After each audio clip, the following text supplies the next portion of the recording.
Welcome back to the show. It's me, Hugh, and Sue, of course, is my co-host today. Hi. And Sun is here. Sun is back in Toronto. Is it still the real Sun? No, actually, it's Sun or Phoenix. Sun or Phoenix? Yeah, so Sun, a.k.a. Phoenix. Okay. Mm-hmm. So you moved to Atlanta. I did. That's weird.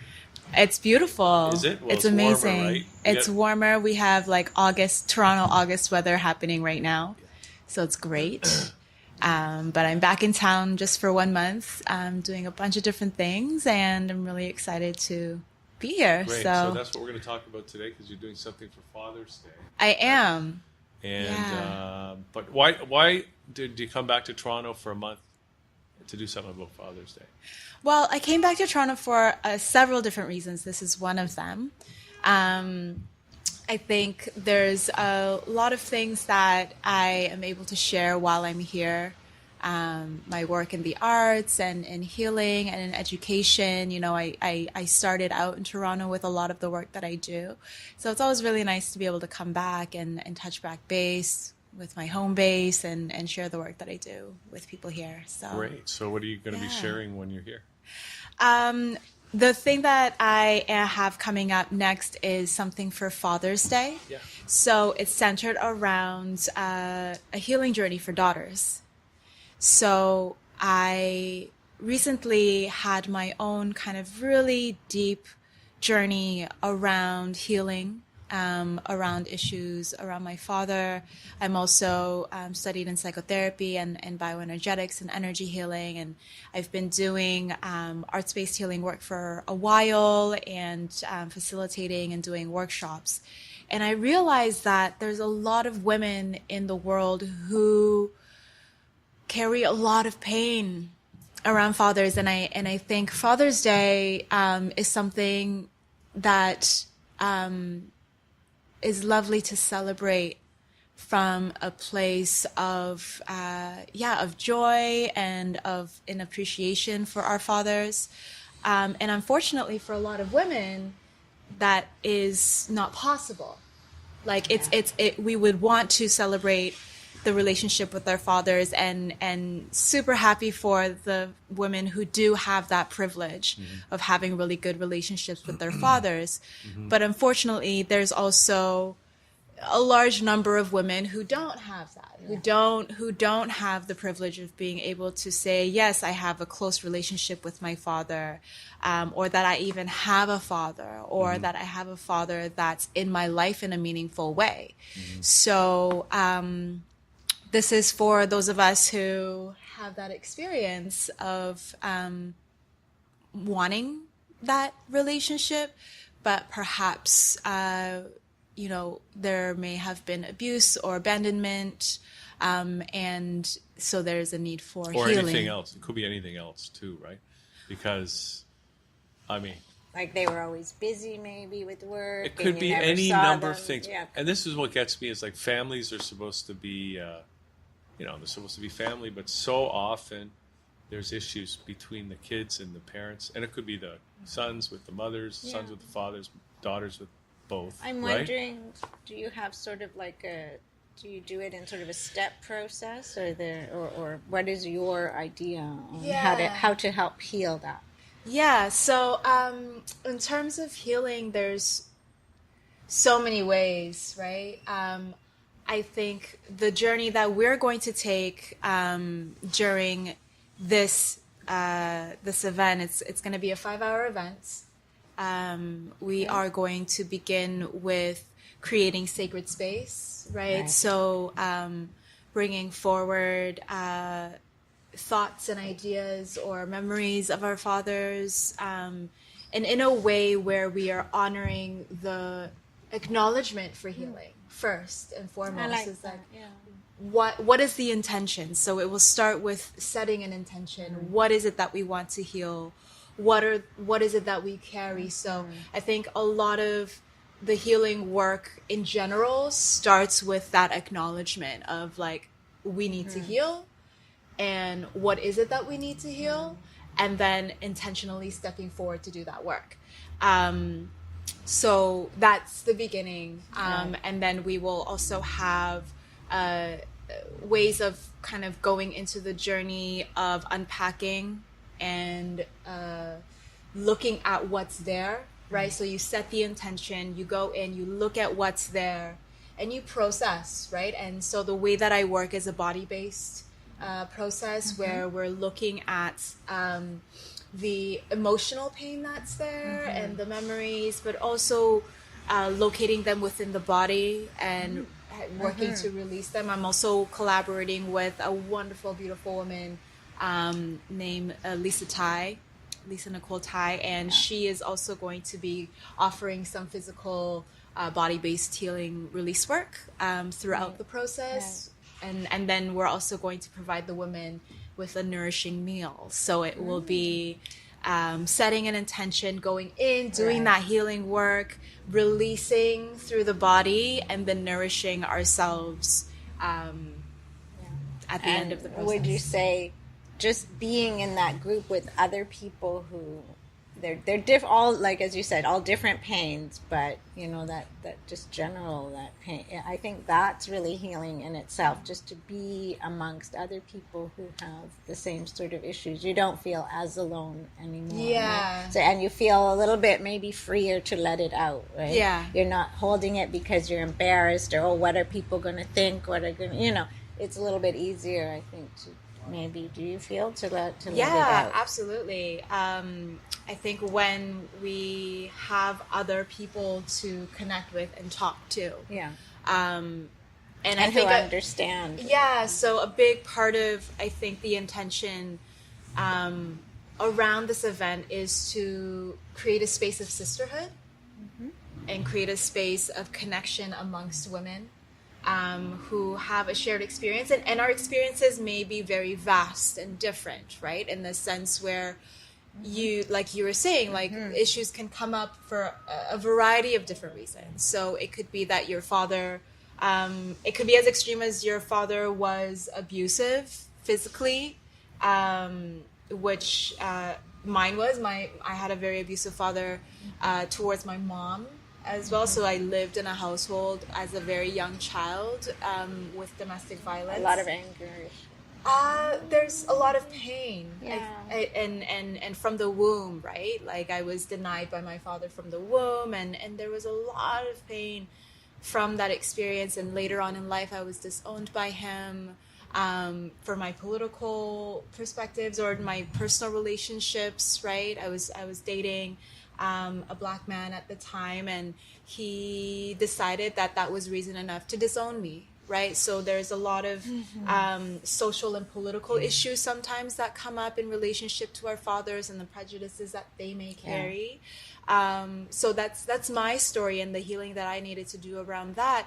But it may have been that, like you're saying, the father could have been in the home, but he was emotionally unavailable and perhaps always working and never took the time to get to know you as a person or really invest in that relationship. And so he could have physically been there, but still be abandoned. It's really interesting that you say from the womb, because I know someone who the father denied, that was not my child, not mine, always. And to this day, that person's an adult, but they have this disconnect and this, just that feeling, because they knew that they denied it from, and so that's really great. There was a really fabulous series that Oprah did called Daddyless Daughters, and that was a really powerful series that she did.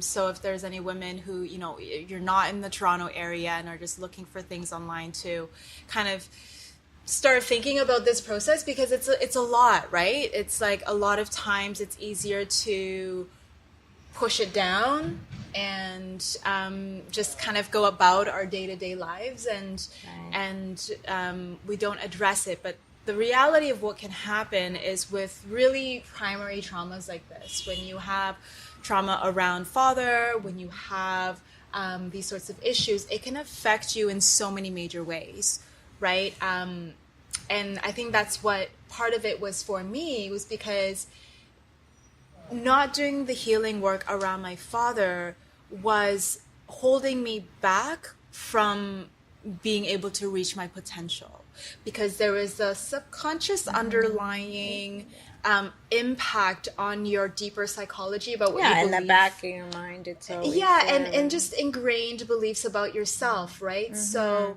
the sense of worthiness, right, and feeling like you are unworthy of receiving. And there's, I think, also an element around what the father represents, right? The security and safety, right?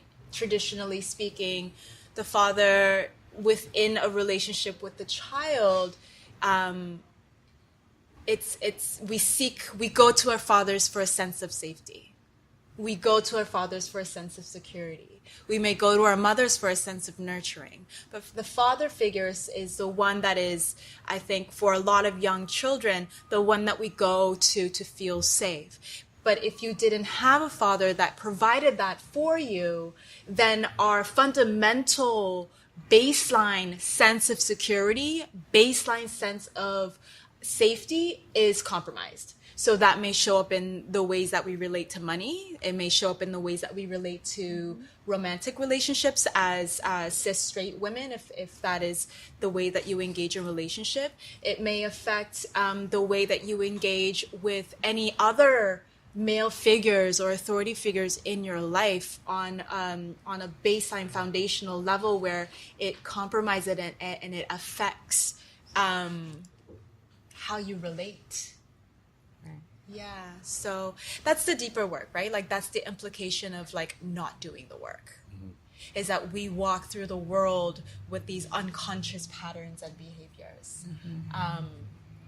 So that's the work. Like that is the why of the work, right? So can people who, now I'm just thinking like for, I mean, we've described some of the conditions or some of the problems between fathers and daughters, but you know, there might be women out there who maybe, you know, for whatever reason we haven't mentioned any of the specific things that might be true in their particular relationship, but they might be feeling like they still have some issues with their dads, right? Like, I mean, who for people watching this, well, women especially,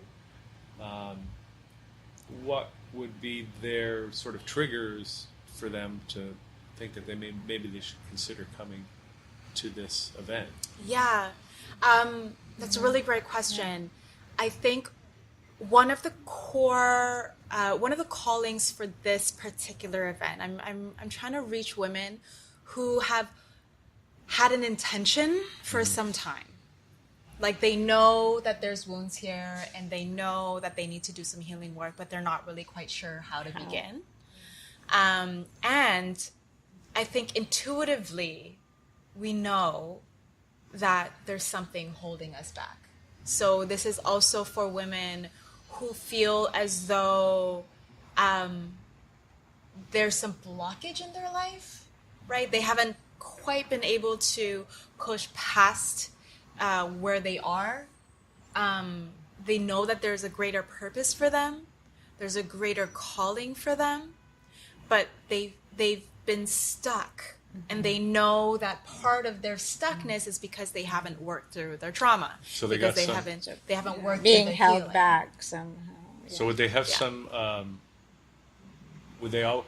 Maybe they're conscious or maybe not conscious of having some issues with their father, but I'm just wondering if, because you mentioned this body sense or whatever, right? Like, maybe they're watching this and would they be experiencing some sort of feeling in their body that might be, an indication that there's some issues going on? Could be, yeah.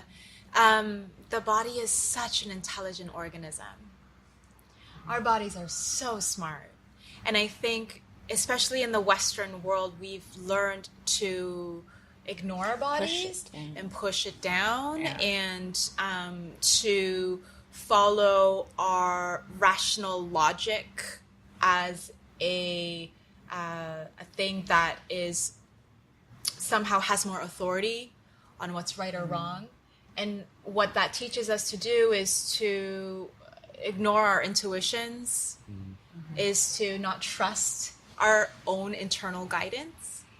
So for anyone who has maybe been feeling like there's this like voice inside, this feeling, this inkling inside that like, I should be doing work around this. Maybe I do need to do some healing work, but maybe their logic has overrode that and said, well, you don't have the time, you don't have the resources, you don't have the space, like you have all of these things to do, you're behind in your work, you know, you have to go, do, the endless, and the thing is that list never ends, right? All the things we're supposed to do, that list never ends. So everything always is constantly taking priority. And it may also be that a lot of those things that you're doing are because you need to please others or you need to do things for other people. And this is an opportunity for women to say, you know what?